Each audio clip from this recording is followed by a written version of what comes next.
Sofía Robles, empleada doméstica de 28 años, estaba limpiando el despacho de su patrón cuando encontró algo que le heló la sangre. Un collar de oro con un colgante en forma de corazón, escondido detrás de una librería. No era un collar cualquiera.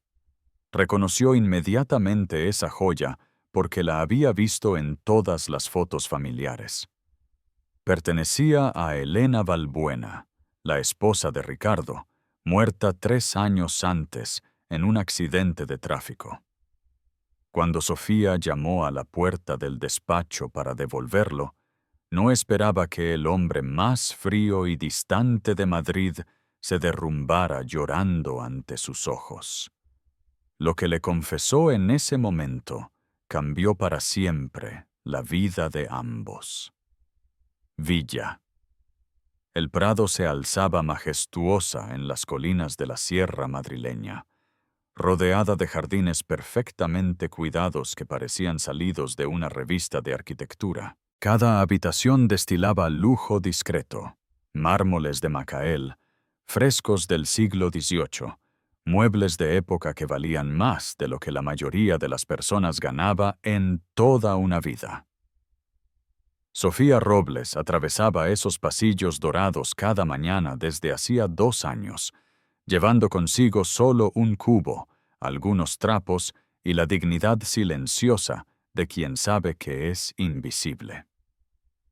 A los 28 años, había aprendido a moverse como un fantasma entre esos espacios opulentos, limpiando, ordenando, reorganizando la vida de un hombre que nunca la miraba a los ojos cuando le daba instrucciones.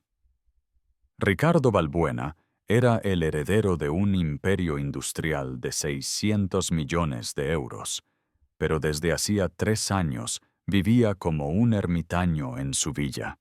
Alto, distinguido, con el cabello negro que empezaba a encanecer en las sienes y ojos azules que una vez debieron brillar con vida, ahora parecía una sombra de sí mismo. Siempre llevaba trajes perfectos, pero era como si se vistiera para un papel que ya no quería interpretar. Sofía lo observaba en secreto mientras él trabajaba en su despacho, siempre al teléfono con abogados, gerentes, corredores. Hablaba de millones con la misma indiferencia con que otros hablaban del tiempo, pero en sus movimientos, en la forma en que se detenía a mirar ciertas fotos en el escritorio, ella veía algo que otros no notaban, un dolor tan profundo que parecía haberlo vaciado por dentro. Esa mañana de octubre, mientras la luz dorada del otoño se filtraba a través de los grandes ventanales del despacho, Sofía estaba quitando el polvo a la librería que ocupaba una pared entera. Ricardo había salido para una de sus raras reuniones en la ciudad, y Sofía podía finalmente trabajar sin sentir el peso de su silencio juzgador. Fue al mover un volumen particularmente pesado de historia del arte cuando lo vio, un pequeño destello dorado escondido en el espacio entre la librería y la pared. Sofía extendió la mano y sintió los dedos tocar algo frío y precioso. Sacó delicadamente lo que resultó ser un collar de oro de 18 quilates con un colgante en forma de corazón engastado con pequeños diamantes. El corazón se le detuvo cuando reconoció esa joya. La había visto cientos de veces en las fotografías esparcidas por la villa, en el cuello de Elena Balbuena, la esposa de Ricardo muerta 3 años antes, en un trágico accidente de tráfico. En todas las fotos Elena sonreía, radiante y enamorada, con ese collar que brillaba contra su piel morena. Sofía permaneció paralizada durante algunos segundos, contemplando ese pequeño tesoro que encerraba toda una historia de amor rota. ¿Cómo había llegado allí? ¿Cuánto tiempo llevaba escondido en ese espacio estrecho? Y, sobre todo, ¿sabía Ricardo que había desaparecido? El collar estaba tibio al tacto, como si conservara aún el calor de quien lo había llevado puesto. Sofía lo giró entre los dedos, notando la inscripción en la parte trasera del colgante. Para siempre tuya R. Un mensaje de amor que ahora parecía una promesa rota por el destino. Oyó el ruido del Maserati de Ricardo subiendo por el sendero. Había regresado antes de lo previsto. Sofía escondió rápidamente el collar en el bolsillo de su delantal, el corazón latiendo fuerte. Debía devolvérselo, obviamente, pero algo le decía que ese momento marcaría un punto de no retorno. Ricardo entró en el despacho con su paso decidido habitual, tirando la chaqueta sobre un sillón sin ni siquiera mirarla. Se sentó en el escritorio y comenzó a hojear algunos documentos. La frente fruncida en esa expresión, perpetuamente preocupada que Sofía había aprendido a reconocer. Preguntó si había terminado allí sin levantar la vista, como siempre. Sofía respiró hondo y dijo que había encontrado algo que creía que le pertenecía. Por primera vez en 2 años, Ricardo alzó los ojos y la miró directamente. Había algo diferente en el tono de su voz que había captado su atención. Sofía sacó delicadamente el collar del bolsillo, sosteniéndolo entre las manos como si fuera de cristal. Le explicó que había caído detrás de la librería. El silencio que siguió fue ensordecedor. Ricardo miró fijamente el collar, como si estuviera viendo un fantasma, el rostro palideciendo hasta volverse blanco como el papel. Sus manos comenzaron a temblar, y Sofía vio algo que nunca había visto antes en los ojos de ese hombre tan controlado y distante. Lágrimas. Susurró el nombre de Elena, la voz quebrándose. Y entonces, ante los ojos incrédulos de Sofía, el hombre más poderoso y temido de Madrid se derrumbó. Se cubrió el rostro con las manos y comenzó a llorar como un niño, los sollozos sacudiendo sus hombros normalmente tan rígidos. Sofía permaneció inmóvil, sin saber qué hacer. Nunca había visto a un hombre adulto llorar tan desesperadamente, y ciertamente no esperaba verlo de su patrón, que apenas le había dirigido la palabra. Entre las lágrimas, Ricardo logró decir que había estado buscando ese collar durante 3 años. Pensaba que lo había perdido para siempre. Era lo último que le quedaba de Elena. En ese momento Sofía comprendió que acababa de devolver mucho más que un simple collar. Había devuelto un pedazo del corazón roto de ese hombre. Ricardo permaneció sentado en el escritorio durante largos minutos, el collar apretado en el puño como si temiera que pudiera desvanecerse de nuevo. Sofía no se había movido de su posición, atrapada entre el deseo de irse para respetar su dolor privado y la imposibilidad de abandonarlo en ese estado. Lentamente, Ricardo logró recomponerse. Se secó los ojos, se enderezó la corbata, pero algo en su rostro había cambiado. Era como si una máscara hubiera caído, revelando al hombre verdadero que se escondía detrás de la fachada de hierro del magnate industrial. Se disculpó diciendo que no debía verlo así. Sofía respondió que solo había devuelto lo que era suyo. Ricardo abrió el puño y miró de nuevo el collar. La luz del atardecer hacía brillar los pequeños diamantes como estrellas. Comenzó a contar que se lo había regalado el día de su primer aniversario. Elena había dicho que no quería joyas caras, prefería las flores, pero él quería demostrarle que su amor era precioso, que duraría para siempre. Sofía permaneció en silencio, comprendiendo que Ricardo necesitaba hablar por primera vez en 3 años. Ricardo continuó con voz quebrada, hablando de esa noche. Habían discutido por una tontería que ni siquiera lograba recordar. Elena había salido enfadada, y él era demasiado orgulloso para detenerla. Si hubiera corrido tras ella, si la hubiera detenido, la policía había dicho que fue un accidente. Carretera mojada, frenada brusca. Pero él sabía la verdad. Si no hubieran discutido, Elena estaría aún allí. Sofía sintió la necesidad de ofrecer consuelo. Le dijo suavemente que los accidentes ocurren, que no podía culparse por algo que no podía controlar. Ricardo la miró por primera vez con atención. como si la viera realmente.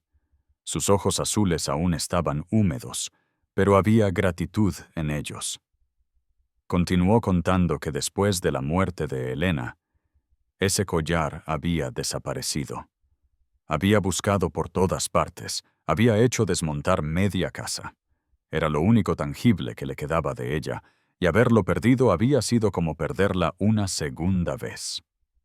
Por primera vez, Ricardo le hizo a Sofía una pregunta personal. ¿Cuánto tiempo llevaba trabajando allí?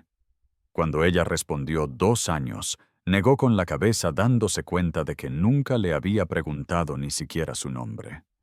Sofía se presentó. Ricardo repitió su nombre como saboreándolo.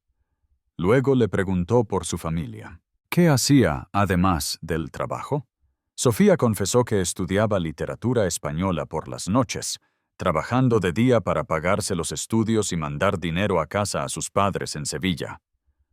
Ricardo la miró con una expresión indescifrable, preguntándose qué tipo de hombre se había convertido para no saber ni siquiera estas cosas sobre la persona que vivía en su casa.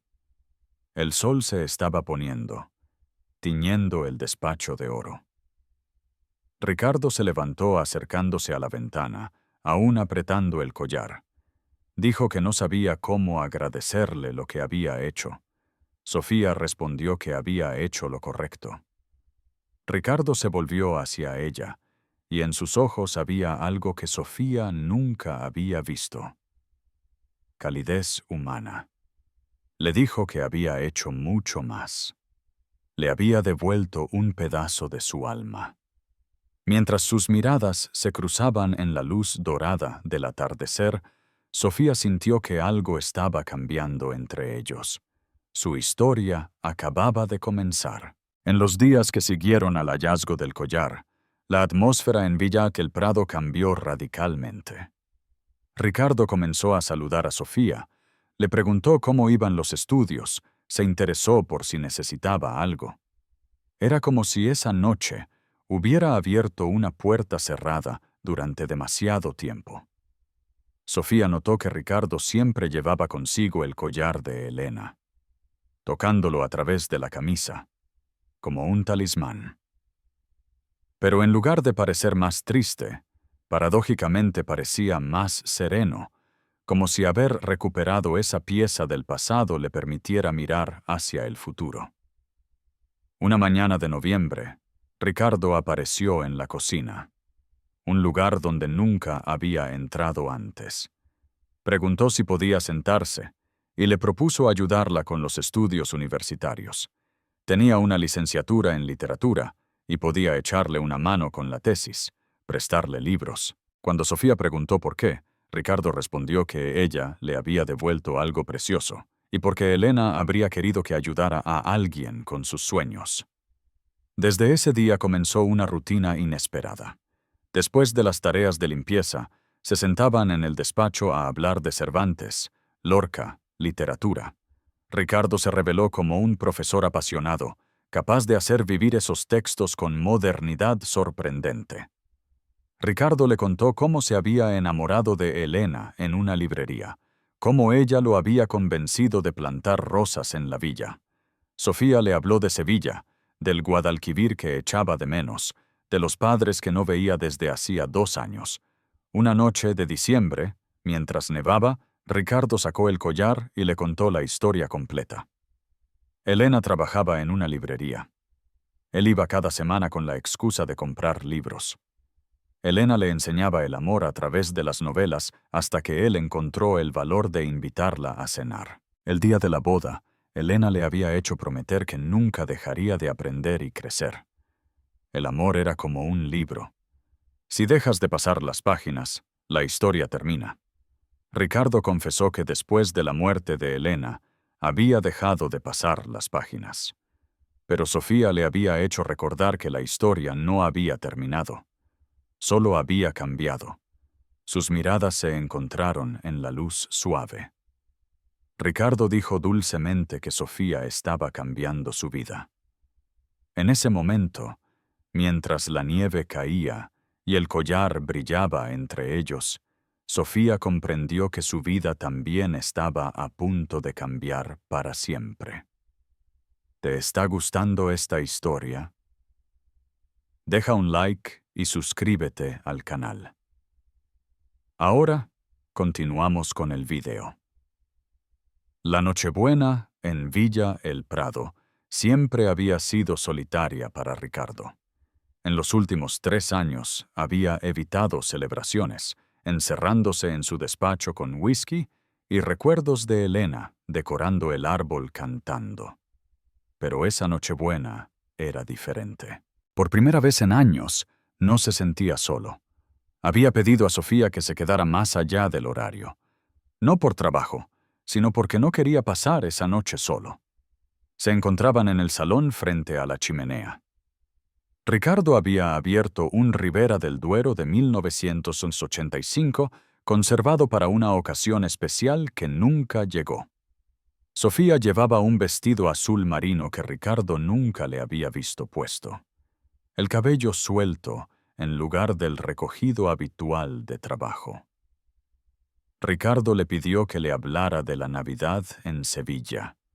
Sofía contó de la Nochebuena con 7 platos de pescado, del padre pescador que volvía con las manos que sabían amar, de sus dichos sobre la Navidad que estaba en estar juntos, no en los regalos.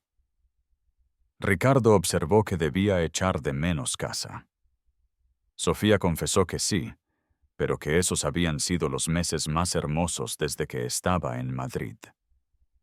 Ricardo la había hecho sentirse menos sola. De repente Ricardo dijo que debía decirle algo. Se pasó una mano por el cabello, nervioso. Sabía que estaba mal, pero se estaba enamorando de ella. Sofía sintió el corazón latir fuerte. Había soñado con esas palabras, pero ahora no sabía qué responder. Ricardo continuó rápidamente.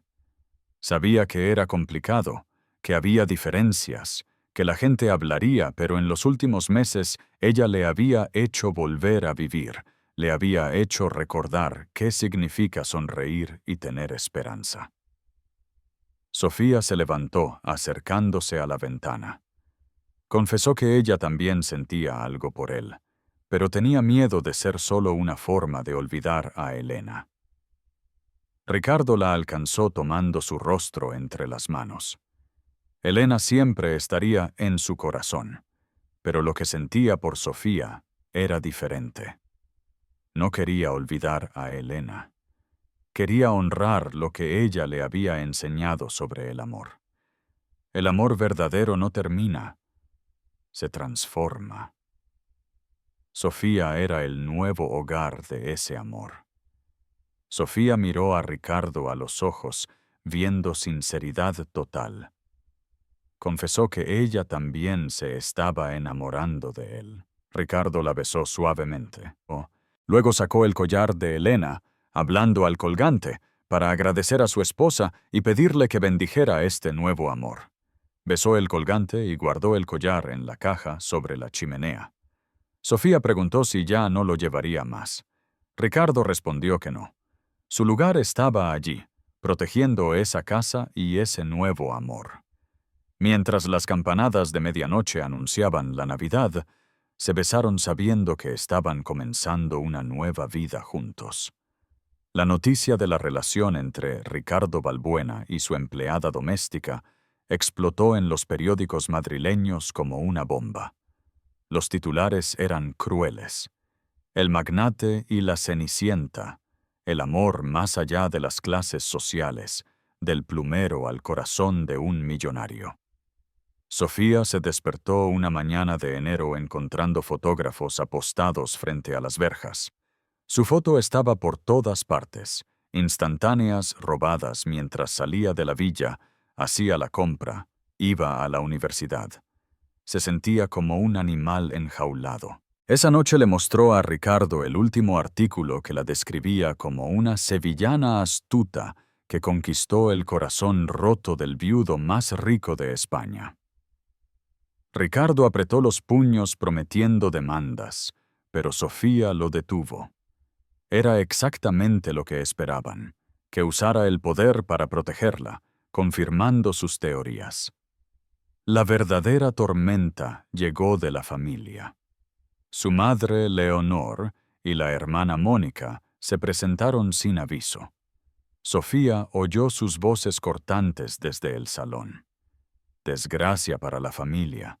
Esa chica que se aprovechó. Elena se está revolviendo en la tumba. Cuando Ricardo la llamó, Sofía encontró a dos mujeres elegantísimas que la miraban con desprecio. Leonor, con su traje de Chanel, le preguntó fríamente cuánto había pedido a su hijo por estar con él. Sofía mantuvo la voz calmada, respondiendo que nunca había pedido nada y nunca lo haría.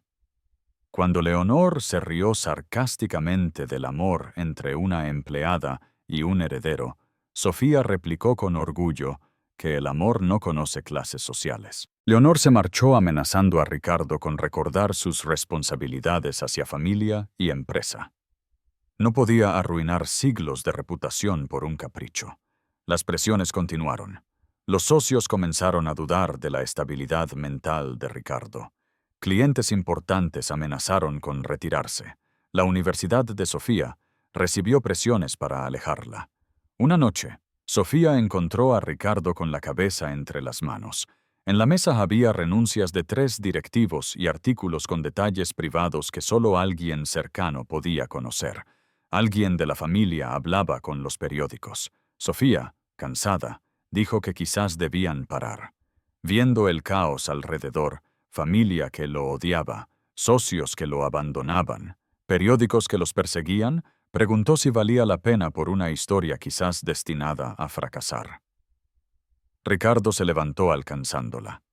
Le recordó una frase de Elena. El amor verdadero se reconoce por las dificultades que uno está dispuesto a enfrentar para protegerlo. Si era amor verdadero, valía cualquier batalla. Sofía lo miró, viendo la misma determinación de esa noche con el collar. Dijo que tenía razón. Valía la pena cualquier batalla. Se besaron con la promesa de enfrentar todo juntos. Afuera, los fotógrafos esperaban, pero dentro de Villa El Prado, 2 personas enamoradas habían decidido no rendirse nunca. Un año después, Villa El Prado brillaba bajo el sol de mayo. Los jardines estaban en plena floración. Las rosas de Elena habían florecido en toda su gloria, creando una alfombra de colores y perfumes que parecía bendecir lo que estaba a punto de suceder. Sofía se miraba en el espejo del dormitorio principal, aún incrédula de encontrarse allí. Llevaba un vestido de novia sencillo, pero elegante, diseñado especialmente para ella por un estilista madrileño. No había perlas, no había diamantes, solo el collar de Elena que Ricardo le había pedido que llevara ese día. Le había dicho que a Elena le habría gustado, que amaba los finales felices. El año pasado había sido difícil, pero transformador. Sofía había completado los estudios con las máximas calificaciones, especializándose en literatura contemporánea con una tesis sobre las relaciones sociales en las novelas de Carmen Martín Gaite. Una tesis que Ricardo la había ayudado a perfeccionar y que fue elogiada por todo el tribunal.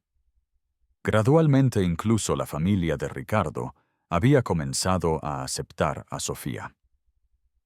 El punto de inflexión llegó cuando Leonor Valbuena tuvo un infarto leve y Sofía pasó 3 días y 3 noches en el hospital asistiéndola, ignorando los comentarios venenosos y cuidándola con la misma dedicación que habría mostrado por su propia madre. Una noche Leonor le había susurrado, apretándole la mano que quizás se había equivocado sobre ella. Quizás era exactamente lo que Ricardo necesitaba. También el mundo de los negocios había acabado respetando la elección de Ricardo. Sofía se había revelado como una compañera inteligente y discreta, capaz de participar en cenas de gala sin perder nunca su autenticidad, de conversar con industriales y políticos manteniendo esa sencillez que la hacía especial. Pero sobre todo, Todos podían ver cuánto había cambiado Ricardo. Había vuelto a ser el hombre brillante y visionario de antes, pero con una sabiduría y profundidad que nunca había tenido. Sofía lo había hecho mejor, y eso era innegable. La ceremonia se desarrolló en el Jardín de las Rosas, ante 50 invitados elegidos con cuidado. La familia de Sofía, llegada de Sevilla, con los ojos llenos de orgullo e incredulidad. Algunos verdaderos amigos de Ricardo, colegas que habían aprendido a estimar a Sofía, e incluso algunos periodistas que habían seguido su historia desde el principio. Cuando Ricardo vio a Sofía caminar hacia el altar acompañada del padre, un hombre sencillo y digno que llevaba su único traje bueno, sintió los ojos humedecerse. Estaba hermosa, pero más que nada irradiaba una felicidad que hacía todo el jardín más luminoso.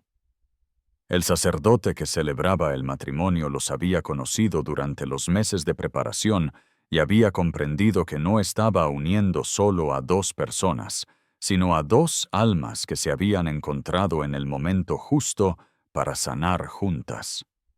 Durante el intercambio de votos, Sofía dijo a Ricardo que él le había enseñado que el amor verdadero no es posesión, sino libertad.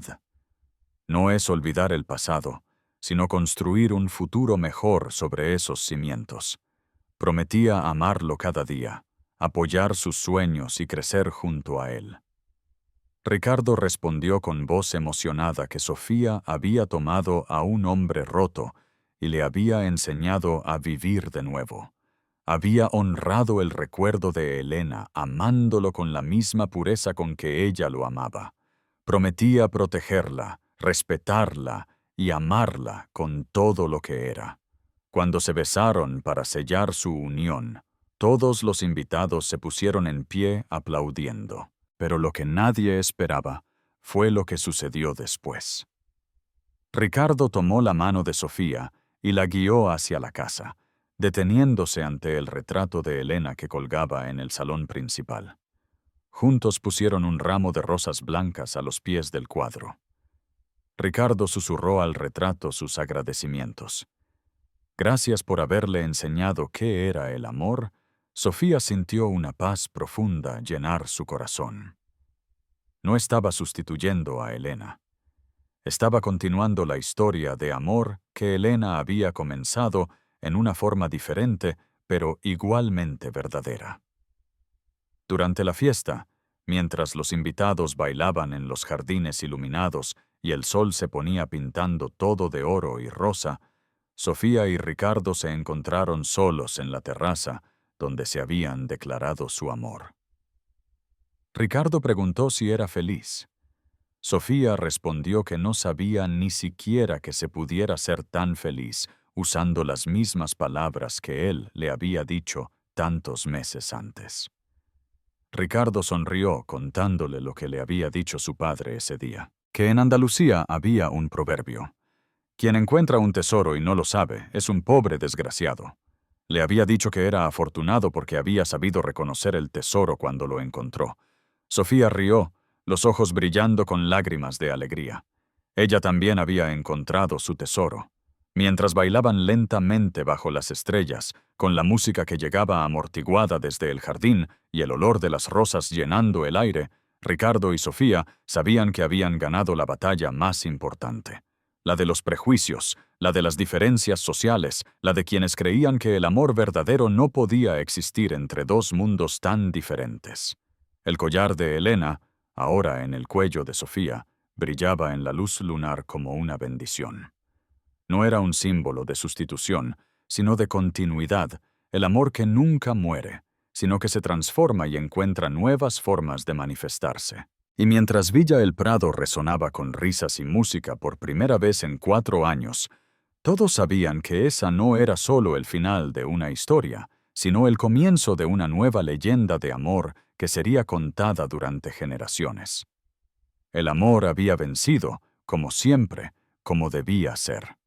Si esta historia te ha emocionado, si has creído en la fuerza del amor que supera toda barrera social, entonces debes compartirla, porque cada día personas sencillas y genuinas realizan gestos de honestidad que cambian vidas, empleadas que devuelven objetos valiosos en lugar de robarlos, hombres poderosos que eligen el amor verdadero en lugar de las convenciones sociales, mujeres valientes que luchan por sus sentimientos contra todo y todos.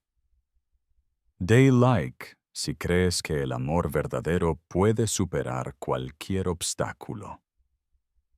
Comenta. ¿Has hecho alguna vez un gesto de honestidad que lo cambió todo? Comparte con quien necesita creer en el amor, más allá de las apariencias. A veces un pequeño gesto de honestidad puede abrir las puertas del corazón más cerrado, y el amor verdadero no conoce fronteras de clase o dinero.